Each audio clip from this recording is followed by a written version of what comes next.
This is John Gizzi in Lansing, Michigan. Just hours before voters in the water wonderland go to the polls and vote in the all-important Republican presidential primary, February 28th. With me is someone who knows a little bit about Republican primaries because he's the Republican chairman of Ingham County that includes the capital city of Lansing, Norm Shinkle. Norm, thanks for appearing with us. Good being here.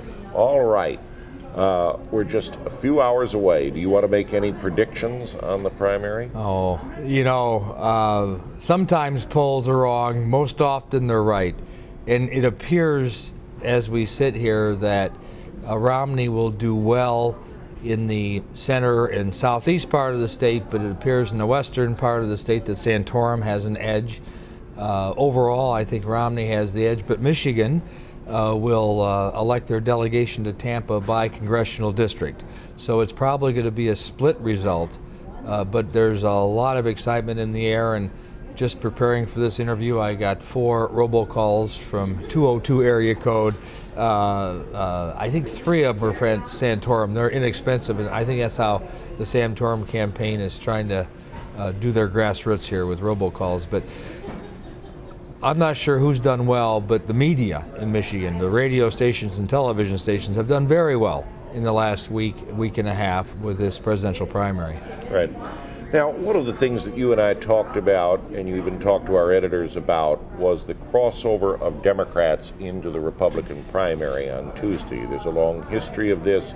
Do you see a lot of evidence that Democrats are encouraging union members and other reliable voters to vote in the Republican primary for the candidate they think Barack Obama can defeat?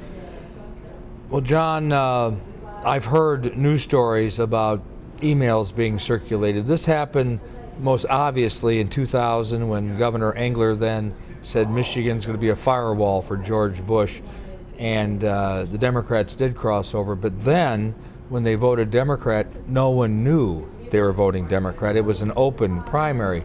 The difference this time is that when you go to vote tomorrow, you'll have to declare that you want a Republican ballot.